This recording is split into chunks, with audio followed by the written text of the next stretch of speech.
Welcome to my YouTube channel English Study by Ravi sir. Hello everyone, you are welcome on my YouTube channel English study by Ravi sir. मैं हूं Ravi sir और मैं आप सबों का स्वागत करता हूं अपने YouTube channel English study by Ravi sir पे। आज हम लोग एक बहुत ही अच्छी, बहुत ही इंटरेस्टिंग, बहुत ही रोचक कहानी पढ़ने वाले हैं। वो है बिहार बोर्ड के क्लास 9 पनोरमा पार्ट 1 से रिलेटेड लेसन 2, जिसका नाम यायाति है। बहुत ही अच्छी कहानी है, आप लोगों के लिए काफी यूजफुल होने वाला है। तो कम बैक होते हैं, वापस आते हैं लेसन पर। लेकिन एक रिक्वेस्ट होगा कि आप मेरे वीडियो को काइंडली बिना स्किप किए हुए अंत तक देखेंगे। Thank you. At first we have to know about the title of the lesson, that is यायाति। यायाति का हिंदी टाइटल भी यायाति बनेगा ये लेसन। तो सबसे पहले अबाउट द ऑथर सेक्शन में आते हैं, इसमें जान लेते हैं क्या दिया हुआ है। तो this story from the Mahabharata has been taken from, ये स्टोरी कहाँ से है तो महाभारत से है। Has been taken from spiritual stories of India, ये कहाँ से लिया गया है तो भारत की जो आध्यात्मिक कहानियां हैं वहां से लिया गया है। Compiled and edited by Chaman Lal, मतलब संपादन और संकलन दोनों चमन लाल के द्वारा किया गया है। And published by publication division, और इसका प्रकाशन पब्लिकेशन यानी प्रकाशन विभाग के द्वारा किया गया है। Ministry of information and broadcasting, यानी कि प्रसारण और सूचना मंत्रालय के द्वारा। गवर्नमेंट ऑफ इंडिया, भारत सरकार। The story has been rendered, यानी कि इस कहानी को लाया गया है इन इंग्लिश, अंग्रेजी में, बाय सी राजगोपालाचारी। किनके द्वारा तो सी राजगोपालाचारी यानी चक्रवर्ती राजगोपालाचारी के द्वारा इस कहानी को इंग्लिश में लिखा गया है। तो हम लोग वापस लेसन की ओर लौटेंगे, पैराग्राफ वाइज देखते हैं। Come back to paragraph 1। Emperor Yayati यानी सम्राट Yayati was one of the ancestors of the Pandavas, वे क्या थे तो पांडवों के पूर्वजों में से एक थे। यानी सम्राट यायाति जो थे वो पांडवों के पूर्वजों में से एक थे। He had never known defeat, उन्होंने पराजय का स्वाद, डिफीट यानी पराजय, उन्होंने पराजय का स्वाद कभी नहीं चखा था, यानी कि उन्होंने पराजय उनको कभी नहीं मिला था। He followed the dictates of the शास्त्राज, उन्होंने किस चीज को फॉलो किया तो शस्त्र का अनुसरण किया। Adored the gods, ईश्वर की पूजा की। And venerated his ancestors with intense devotion, और बहुत ही तीव्र डिवोशन के साथ, भक्ति भाव के साथ अपने एंसेस्टर्स, जो उनके एंसेस्टर्स थे यानी कि जो पूर्वज थे एंसेस्टर्स, उनका क्या किया उन्होंने पूजा किया। ही बिकेम फेमस, वे काफी प्रसिद्ध हो गए। एज ए रूलर, एक शासक के रूप में। Devoted to the welfare of his subject, और किस लिए वे समर्पित माने जाते थे तो अपने प्रजा के वेलफेयर यानी कल्याण के लिए वे समर्पित माने जाते थे। तो पैराग्राफ यहाँ पर होता है फिनिश। सेकंड पैराग्राफ में He became a prematurely old by the curse of Shukracharya, वे क्या हो गए, ही बिकेम वे हो गए, प्रीमेच्योरली यानी कि अवस्था से पहले ही, ओल्ड बूढ़े हो गए, यानी कि वे अपने अवस्था से पहले ही वृद्ध हो गए। बाय द कर्स, उस श्राप के कारण, शुक्राचार्य यानी शुक्राचार्य के श्राप के कारण। For having wronged his wife Devayani, उन्होंने शुक्राचार्य की वाइफ देवयानी के साथ कुछ गलत किया था, कुछ छेड़छाड़ किया था, जिसके कारण वे अपने समय से पहले ही क्या हो गए, वृद्ध हो गए। शुक्राचार्य ने उन्हें श्राप दे दिया। इन द वर्ड्स, इन शब्दों में, of the poet of the Mahabharata, Mahabharata के जो कवि हैं उनके शब्दों में अगर कहा जाए तो Yayati attained that old age with destroys beauty and brings on miseries, और यायाति ने जो अटेंड किया यानी कि जब उस वृद्धावस्था में उन्होंने प्रवेश किया, दैट ओल्ड एज, उस वृद्धावस्था में, तो विच डिस्ट्रॉयज ब्यूटी, जिसके कारण उनकी सुंदरता डिस्ट्रॉयज हो गई यानी कि चली गई, बर्बाद हो गई। एंड ब्रिंग्स ऑन माइजरीज, और चेहरे पर क्या हो गई, झुर्रियां पड़ गई। इट इज नीडलेस, यह कहना व्यर्थहीन होगा, टू डिस्क्राइब, चर्चा करना, the misery of vigorous youth suddenly blighted into age, यानी कि अचानक अगर किसी का युवावस्था चला जाए और वृद्धावस्था आ जाए तो उस चीज का मतलब उसको वर्णन करना, डिस्क्राइब करना भी काफी मुश्किल होता है। Where the horrors of loss are accentuated by pangs of recollection, और जहां पर वो एक हॉरर होता है, एक भय होता है, डर होता है, of loss are accentuated accentuated by pangs of recollection. यहाँ पर कहा जा रहा है कि वेयर द हॉरर्स, जहाँ पर भय भी होता है, ऑफ लॉस, उस लॉस नुकसान के कारण, आर एसेंचुएटेड जो बल होता है बाय पैंग्स उन कष्टों के कारण, ऑफ रिकलेक्शन यानी कि पुरानी यादें रह जाती है, बल चला जाता है और ढेर सारे कष्ट आ जाते हैं। अचानक से अगर कोई, मान लीजिए कि कोई अगर युवा व्यक्ति है, अचानक से वो वृद्ध हो जाए तो उसको कैसा फीलिंग होगा ये आप अच्छी तरह से समझ सकते हैं। Come back to paragraph 3। Para 3, Yayati who found himself suddenly an old man। Yayati जो उसने अपने आप को अचानक से एक वृद्ध व्यक्ति पाया। अचानक से यायाति देखता है क्या हो, मैं तो बूढ़ा हो गया। was still haunted by the desire for sensual enjoyment। वो भी अभी भी haunted था, अभी भी वो बहुत ज्यादा haunted था यानी चिंतित था। बाय द डिजायर, उस इच्छा से, फॉर सेंसुअल एंजॉयमेंट, वो अभी भी कुछ एंजॉयमेंट था जिसे करना चाहता था और अचानक से वृद्ध हो गया तो सारी उसकी इच्छा ऐसे ही रह गई। ही हैड 5 ब्यूटीफुल सन्स, उसके 5 खूबसूरत सुंदर स्वस्थ बेटे थे।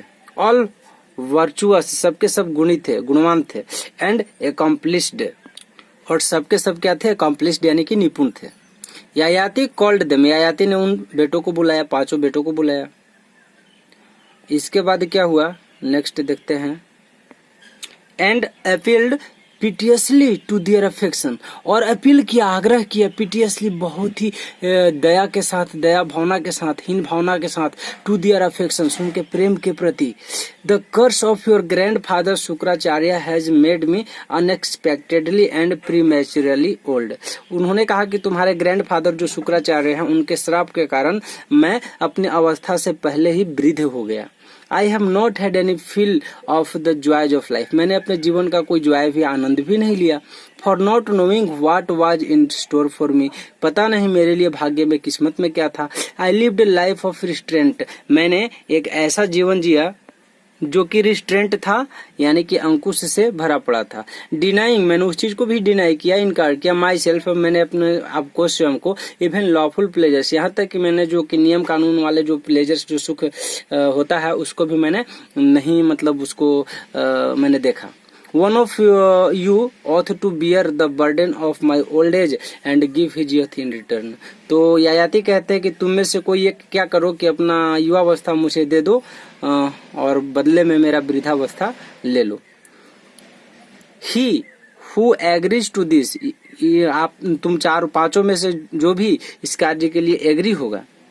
एंड बेस्टोज हिज यूथ, और अपना जो है यूथ जो है युवावस्था मुझे दे देगा, ऑन मी, मुझ पर कुर्बान कर देगा। Will be the ruler of my kingdom, वही मेरे राज्य का क्या होगा, रूलर होगा यानी कि शासक होगा। I desire to enjoy life in the full vigour of youth, मैं फिर से पूरी युवावस्था के साथ मैं अपने जीवन को एंजॉय करना चाहता हूँ, जीवन का आनंद लेना चाहता हूँ। Para 4, He first asked his eldest son to do his bidding।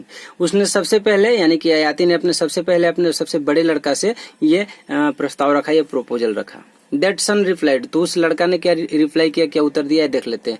O great king, हे महाराज, women and servants will mock at me, नारियां और नौकर चाकर मुझ पर हंसेंगे, मोक यानी मजाक उड़ाना, हंसेंगे। If I were to take upon myself your old age, यदि मैं आपका ओल्ड एज, वृद्धावस्था में ले लेता हूँ तो नारी और नौकर चाकर सब मेरा मजाक उड़ाएंगे। I can not do so, मैं ऐसा नहीं कर सकता। Ask for my younger brothers, आप मेरे छोटे भाइयों से पूछिए। Who are dearer to you than myself, वो तो मुझसे भी ज्यादा आपको प्रिय है, क्यों नहीं आप मेरे छोटे भाइयों से पूछते हैं, उनसे पूछिए कि क्या वे ऐसा करेंगे। Come back to para 5। When the second son was asked, जब दूसरे बेटे से पूछा गया तो he gently refused, तो वह बहुत ही विनम्रता से उसने क्या किया, इनकार कर दिया। With the words, इन शब्दों के साथ, फादर, पिताजी, you ask me to take up old age, आप मुझसे अपना वृद्धावस्था लेने के लिए बोलते हैं। Which destroys not only strength, जो कि केवल ताकत को ही विनाश नहीं करता, जिसमें ताकत ही नहीं चली जाती, and beauty और सुंदरता, बट बल्कि also एज आई सी, जैसा कि मैं देखता हूँ, विजडम, बुद्धिमानी भी चली जाएगी, यानी केवल ताकत ही नहीं जाएगा, सुंदरता ही नहीं जाएगी, बल्कि बुद्धिमानी भी चली जाएगी। I am not strong enough to do so, मुझ में इतना ताकत नहीं कि मैं ये कार्य कर सकूं। सेकंड यानी दूसरा लड़का ने ये रिप्लाई किया। Paragraph 6, the third son replied, तो तीसरे बेटे ने क्या रिप्लाई किया, क्या उत्तर दिया, ये देख रहे हैं। N old man can not ride a horse, वो कहता है, तीसरा बेटा कहता है क्या कि एक वृद्ध आदमी जो है वो घोड़े की सवारी यानी घुड़सवारी नहीं कर सकता, और एन एलिफेंट या हाथी की सवारी भी नहीं कर सकता। हिज स्पीच विल फाल्टर, और उसका जो शब्द होगा वो भी फाल्टर हो जाएगा यानी कि लड़खड़ाने लगेगा। What can I do in such a helpless plight, तो मैं इस असहाय स्थिति में, इस दुख की घड़ी में मैं आपका क्या मदद कर सकता हूँ, आपके लिए क्या कर सकता हूँ। I cannot agree, मैं आपकी बातों से सहमत नहीं हो सकता। पैरा 7 में आएंगे। द किंग ग्रीव एंग्री, तब राजा क्या हो गया, गुस्सा हो गया, एंग्री हो गया। When he saw that his 3 sons had declined, जब उसने देखा कि उसके 3 बेटे जो हैं वो डिक्लाइन यानी इनकार कर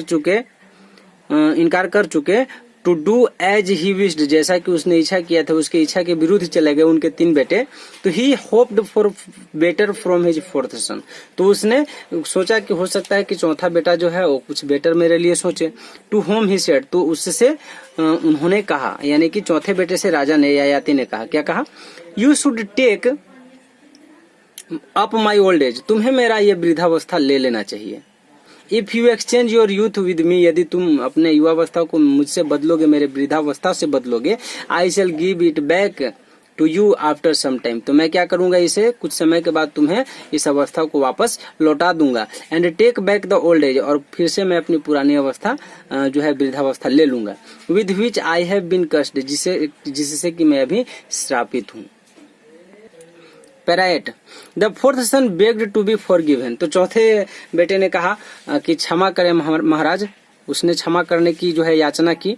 as this was a thing he could by no means consent to, तो बोला कि ऐसी जो क्या मतलब अवस्था भी क्या बदलने वाली बात है, मैं ये नहीं कर सकता।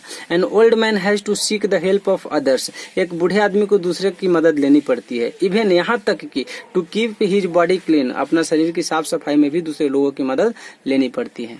ए मोस्ट पिटीफुल प्लाइट, और एक बहुत ही दयनीय स्थिति हो जाती है, दुख की घड़ी आ जाती है। नो नहीं, much as he loved his father he could not do it, जबकि वह अपने पिता से बहुत अधिक प्रेम करता था, फिर भी वह यह कार्य नहीं कर सका। Paragraph 9, Yayati was struck with sorrow, तो ययाति क्या हुआ, दुख में डूब गया। At the refusal of the 4 sons, 4 बेटे के इनकार करने के बाद। He pushed for some time, वो कुछ समय के लिए रुका।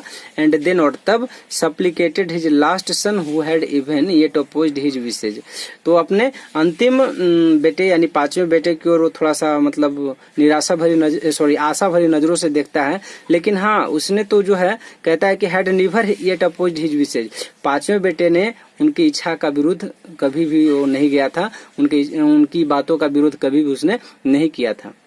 यू मस्ट सेव मी, तो वो कहता है 5वें बेटे से कि तुम्हें मुझे अवश्य ही बचा लेना चाहिए। I have got this old age with its wrinkles, debility and grey hairs,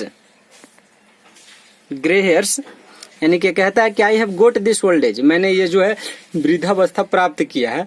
with its wrinkles, यानी कि इसके सिकुड़े हुए, यानी कि आप देखते हैं कि चेहरे पर झुर्रियां पड़ जाती है, वही झुर्रियां।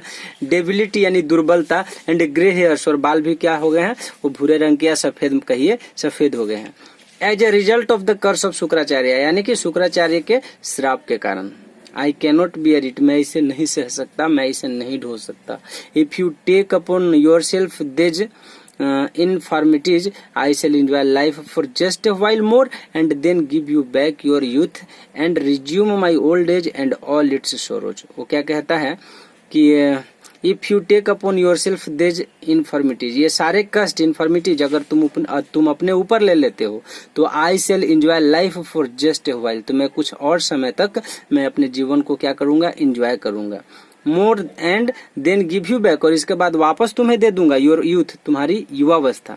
And resume my old as and all it's सोरो, जो इस फिर से मैं क्या करूंगा, अपना वृद्धावस्था वापस ले लूंगा और सारे इसके कष्ट भी मैं वापस ले लूंगा। पुरु यानी कि 5वें बेटे का नाम पुरु था, तो कहते हैं कि Puru do not refuse as your elder brothers have, तुम इनकार मत करना जैसा कि तुम्हारे बड़े भाइयों ने डन, यानी कि इनकार कर दिया है। पुरु द यंगेस्ट सन, पुरु जो कि राजा का सबसे छोटा बेटा था। मूव्ड बाय फिलियल लव, वह प्रेम में डूब गया। सैड, उसने कहा। फादर, पिताजी, I gladly give you my youth and relieve you of the sorrows of the old age. Puru क्या कहता है कि पिताजी, आई ग्लाडली, मैं खुशी खुशी, गिव यू माई यूथ, मैं तुम्हें आदि आपको अपनी युवा अवस्था देता हूँ, and relieve you of the sorrows of old age, और इस वृद्धावस्था के कष्टों से आपको मुक्ति दिलाता हूँ, and the cares of state, और इस तरह से जो है उस अवस्था का केयर करता है, देखभाल करता है। बी हैप्पी, खुश रहे। हियरिंग दीज वर्ड्स, ये शब्द सुनते ही यायाति बिकम ए यूथ, यायाति क्या हो गया, युवा हो गया। Puru who accepted the old age, Puru जिसने की उस वृद्धावस्था को एक्सेप्ट किया था, स्वीकार किया था, ऑफ हिज फादर, अपने पिताजी का, रूल्ड द किंगडम, उसने राज्य पर शासन किया, यानी कि वह सम्राट बना, एंड एक्वायर्ड ग्रेट रिनोन, और उसने बहुत बड़ी प्रसिद्धि हासिल की। Come back to para 10। Yayati enjoyed life for long, Yayati ने लंबे समय तक लाइफ को एंजॉय किया, एंड और नॉट सेटिस्फाइड, फिर भी वह संतुष्ट नहीं हुआ। Went later to the garden of Kubera, और मतलब बाद में वो कहाँ गया, कुबेर के बगीचे में गया, भगवान कुबेर के बगीचे में गया। एंड स्पेंट मेनी ईयर्स, वहां पर कई वर्ष बिताया, विद एन अप्सरा मैडेन, एक अप्सरा, मैडेन नामक अप्सरा के साथ। आफ्टर लॉन्ग ईयर्स, लंबे वर्षों के बाद, स्पेंट इन वैन, जो कि व्यर्थ में ऐसे ही बीतता चला गया, इफोर्ट टू क्वेंच डिजायर, इच्छाओं की पूर्ति के खोज में, बाय इंडल्जेंस, विलासिता की खोज में, the truth dawned on him, तो सत्य उसको आया, सत्य समझ में आया। क्या समझ में आया, returning to Puru he said, उन्होंने अपने अवस्था को फिर से पुरु को लौटाते हुए क्या कहा, पैरा 11। डियर सन, प्रिय बेटे, sensual desire is never quenched, जो सेंसुअल डिजायर्स हैं, जो हमारी संवेदनात्मक जो इच्छा हैं, वह कभी भी उसको क्वेंच्ड यानी शांत नहीं किया जा सकता। बाय इंडल्जेंस, विलासिता के द्वारा, any more than fire is by pouring ghee in it, ये डिजायर्स ऐसे, इच्छाएं ऐसी है कि मानो कि आग में घी डालने के समान है। ये इच्छाएं और बढ़ती जाती है, बल्कि समाप्त नहीं होती। I had heard and read this, मैंने सुना और इसे पढ़ा भी है, but till now I had not realised it, लेकिन अब तक मैंने इसे महसूस नहीं किया था। नो ऑब्जेक्ट ऑफ डिजायर, मतलब किसी भी डिजायर, कोई भी वस्तु जो है वो डिजायर को, इच्छा को, जैसे कि कॉर्न अनाज, गोल्ड सोना चांदी, कैटल मवेशी, एंड वुमेन स्त्रियां, nothing can ever satisfy the desires of man, पुरुष की इच्छाओं को कभी, ये चीजें, इन चीजों से पुरुष की इच्छाएं कभी पूरी नहीं होती, उनकी इच्छाएं बढ़ती नहीं है। We can reach peace only by a mental poise beyond likes and dislikes, हम लोग केवल दो ही चीजें मानसिक तरीके से याद रखते हैं, पहला या तो लाइक, नहीं तो फिर दूसरा डिसलाइक, या तो पसंद करना नहीं तो फिर उसको नापसंद करना। Such is the state of ब्राह्मण, और ऐसी स्थिति जो है ब्राह्मणों की होती है। टेक बैक योर यूथ, अपना युवावस्था वापस लो, and rule the kingdom wisely and well, और बढ़िया से और बुद्धिमानी के साथ राज्य पर शासन करो। पैराग्राफ 12 जो कि लास्ट पैराग्राफ है इस लेसन का, देख लेते हैं। With these words Yayati took back his old age, इन्हीं शब्दों के साथ यायाति ने अपना वृद्धावस्था वापस ले लिया। पुरु हु रिगेन्ड हिज यूथ, पुरु जिसने कि अपना युवावस्था फिर से प्राप्त कर लिया था, was made king by Yayati, उसे यायाति के द्वारा राजा बना दिया गया। Who retired to the forest, और इसके बाद यायाति खुद कहाँ चले गए, तो जंगल में चले गए, जंगलवास के लिए चले गए। He spent his time there in austerities and in due course attained heaven, और उन्होंने अपना पूरा लाइफ वहां पर जो है संत के जैसा बिताया, और अंत में स्वर्ग को चले गए। Thank you for watching this.